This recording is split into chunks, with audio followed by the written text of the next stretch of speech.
하재근 평론가님, 자 5성급 호텔 제임스 굉장히 심상치 않은데 뭐 제임스 본드예요? 누구예요 이게 지금? 뉴스파이터 앞으로 어떤 분이 이제 제보를 해주신 겁니다. 제보해주신 분이 이제 30대 여성 분인데 네.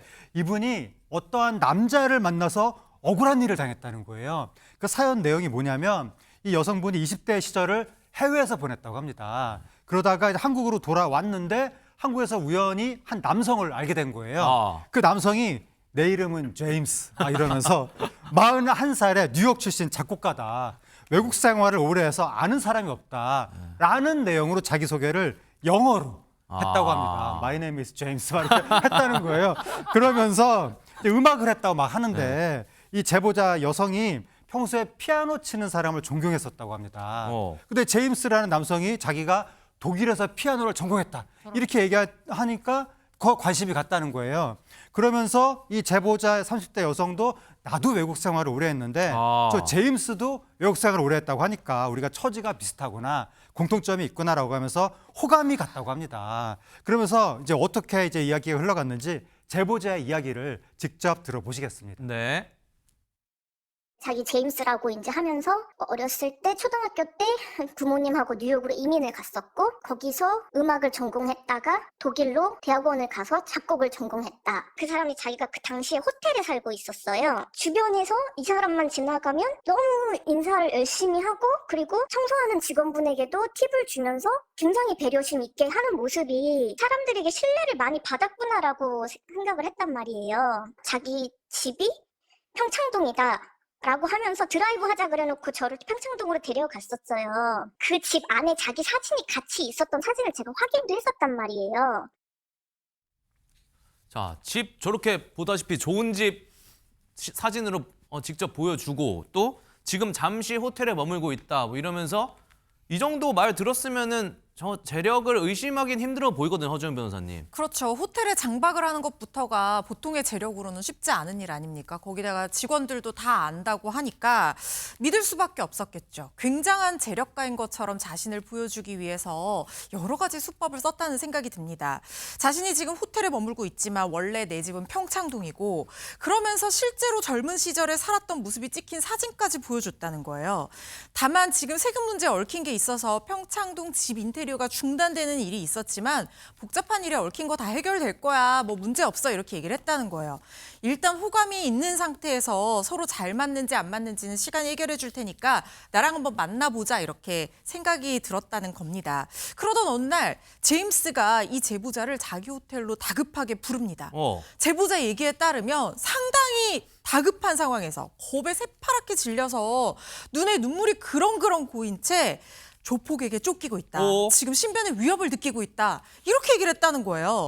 사정을 들어봤더니 전에 만났던 여자친구가 있는데 그 사람이 유부녀인 걸 모르고 만났었는데 알고 봤더니 유부녀였고 그걸 남편이 알게 돼서 자신을 죽이려고 조폭과 접촉해서 자기를 쫓고 있다. 이런 얘기를 했다는 거예요. 그러면서 이런 얘기를 이어갔다는데 제보자의 목소리로 이야기 마저 듣고 이어가 보시죠.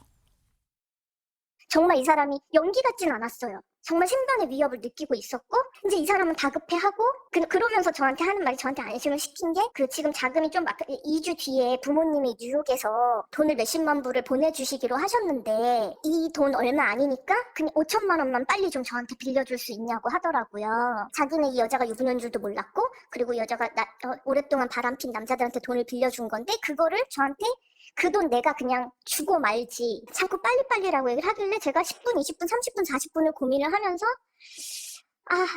돈보다는 사람 목숨이 먼저 아닐까? 이제 이런 생각까지 하게 된 거예요. 지금 생각해보면 너무 웃기지만 이걸 어떻게 결정해야 되지 하다가 뭐 돈이 근데 그만큼 있기는 있었거든요. 그래서 나도 누군가 내가 어려울 때 나를 이렇게 도와줄 수 있는 사람이 있었으면 좋겠다라고 생각을 하고 돈을 준 거예요.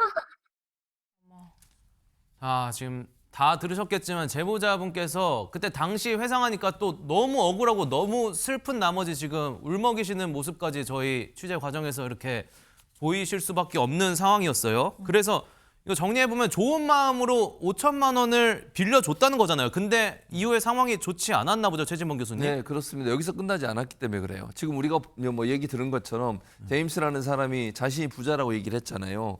그런데 돈도 관리해주는 직원이 따로 있다고 얘기도 했고요. 그러다 보니까 이 여성분 입장에서는 그게 이제 또 호텔에 계속 거주하고 있었고 집에 가 직접 보여주기도 하고 이러니까 속을 수밖에 없었던 네. 상황이었어요. 그래서 2주 안에 갚겠다는 얘기만 믿고 이 사람에게 내 돈을 떼먹진 않겠지라는 생각이 들어서 결국 빌려준 돈 5천만 원을 2주 안에 갚겠다고 하니까 그걸 믿고 빌려주게 됐다는 거죠. 그리고 나더니 뭐라고 얘기하냐면 뉴욕에서 거래가 막혔다. 그러면서 시간이 좀 더 걸릴 것 같다라고 얘기를 하는 거예요. 그리고 1, 2주가 지나면 해결될 것 같으니까 지금 당장 호텔비 낼 돈도 없다 내가 지금. 호텔비까지. 호텔비를 내달라고 해서 또 내줬다는 거예요. 근데 이 돈을 당장 돈이 없잖아요. 그래서 본인이 대출까지 받은 거예요. 나중에 돈을 더 빌려주지 않으면 원금 못 준다고까지 협박을 했다는 거예요. 원금을 달라고 하니까 그것도 줄 수가 없다고 얘기를 했고 그래서 총 빌려준 돈이 1억 5천만 원을 빌려줬다고 합니다. 아이고. 아니 그러니까 대출까지 받아서 제임스에게 전달한 돈이 총 1억 5천만 원. 이 여성 입장에서 황당한 일이잖아요 지금. 그런데 시간은 2주라던 게 점점 미루고 해서 1, 2주가 더 흐르고 한 달이 지나게 된 거예요. 불안해진 제보자가 돈 받으면 어떡하지라고 생각해서 경찰을 찾게 됐는데 네. 여기서 더 충격적인 사실을 알게 됐다고 합니다. 뭔데요? 지금 더 충격받을 게 있나요? 지금 1,500도 아니고 1억 5천을 저런 식으로 뺏겼는데 약속은 지키지 않고 이렇게 차일피일 미루고 하다가 결국에는 경찰 신고했고 충격적인 사실 뭐예요, 하정현 평론가님? 경찰서에 가서 이제 신고하면서 사연을 얘기를 한 거죠. 이렇게 지금 우리가 방금까지 이야기 나눈 이런 사연을 얘기했더니 경찰이 그럼 제임스 집을 한번 찾아가 보자라고 네. 하면서 찾아갔다고 합니다. 갔어. 가더니 형사들이 제임스를 긴급 체포했다는 거예요. 네.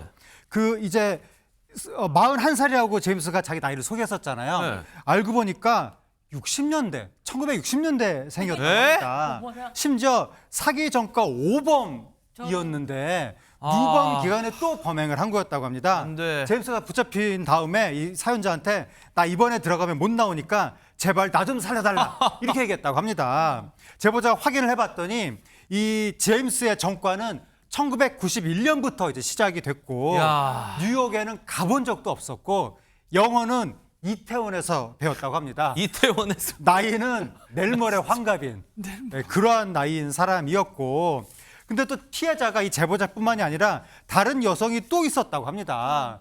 결국 이 사건으로 인해서 제임스는 당시에 징역 2년을 선고받았거든요. 복역을 한 거예요. 2021년에 9월 달에 출소를 했습니다. 출소하고 나서 2년 정도 시간이 흘렀는데 이 사연자한테 제임스가 카톡 메시지를 2년 만에 출소 후 2년 만에 보내왔다는 거예요. 그 이후의 상황 어떻게 됐는지 마저 들어보시겠습니다.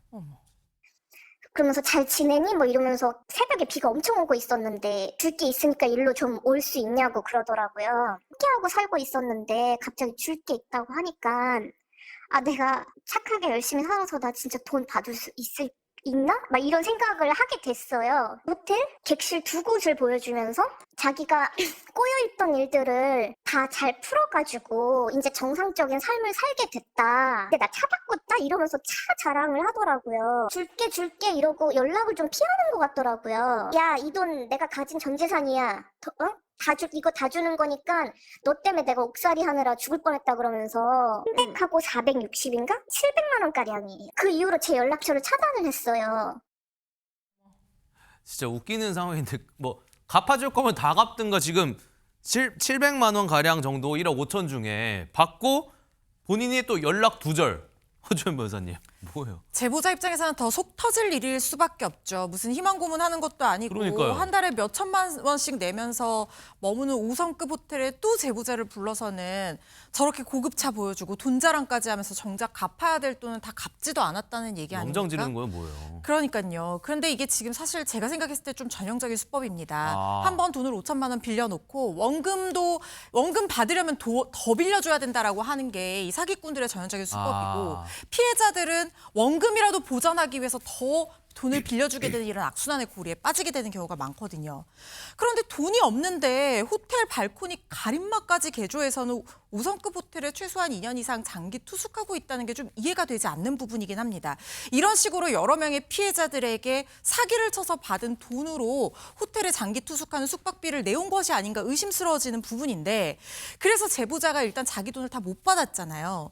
호텔 앞에서 직접 1인 시위하듯이 하고 있다고 합니다. 제임스의 차량이 책상에 사기꾼이라고 붙이고 남성의 얼굴도 붙이고 있는데 아, 이게 지금 저는 또 다른 명예훼손이라든가 이런 범죄에 피소되지는 않을까 이게 조금 약간 걱정되는 아이고. 부분이기는 한데요. 지금 피해자로서는 어떻게든 이것밖에 방법이 없는 상황인 만큼 굉장히 절박한 심정이 읽힌다는 부분이라는 생각이 듭니다. 그리고 호텔에 내용 증명을 여러 번 보냈다고 하는데 지금 피해자 주장에 따르면 호텔의 선입금 그러니까 납부한 숙박비 같은 것들 그리고 환불받을 보증금이 있다면 거기에 대해서 압류를 했는데 이게 압류 결정이 나왔다고 해요. 그런데 호텔 측 얘기로는 보증금이 없다. 숙박비는 계좌이체로 1박씩 지급받는다라고 하면서 압류할 자산이 없다는 입장을 밝혔다고 하는데 약간 사실관계가 불분명해서 이 부분 추가적인 확인이 필요할 것 같은데 어쨌든 제보자 얘기로는 호텔에서 전혀 협조를 하지 않고 있기 때문에 강제집행 면탈죄로 고소하기까지 했다고 합니다. 그런데 몇 달 지나도 수사에 진전이 없다가 최근에 불송치 결정이 나왔다고 하는데요. 강제집행 면탈죄의 어떤 행위 자체, 구성 요건 자체가 다 입증이 되지 않은 상황이라는 생각이 듭니다. 이 죄가 성립을 하려면 집행당할 구체적인 위험이 있는 상태에서 재산을 숨기거나 허위로 양도하거나 하는 식으로 빼돌려야 되거든요. 그런데 호텔 얘기처럼 보증금이 아예 처음부터 없었다고 하면 빼돌릴 재산 자체가 없는 상태였다고 하면 이게 입증하기는 쉽지 않은 상황으로 보여서 결국 불송치 결정이 난 건 아닌가 추측해 봅니다.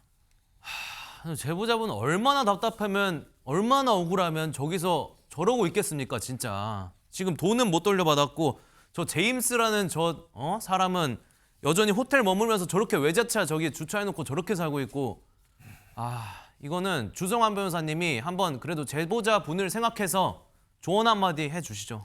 네, 제보자를 위한 간단한 법률 상담을 제공하고 싶은 마음으로 말씀을 네. 드리겠습니다.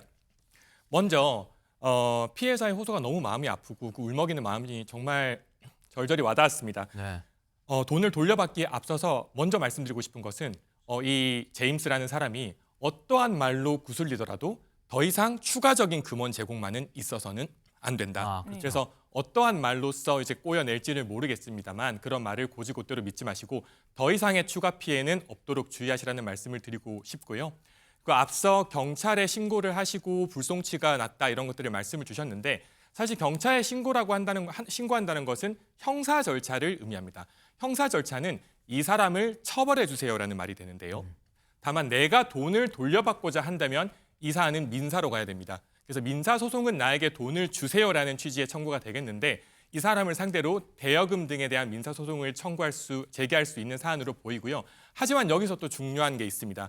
이러한 사기꾼, 이러한 일을 반복적으로 하는 사람은 설사 민사재판에서 승소한다고 하더라도 실제로 집행할 수 있는 재산이 있는가가 또 별개의 문제가 될 수 있습니다.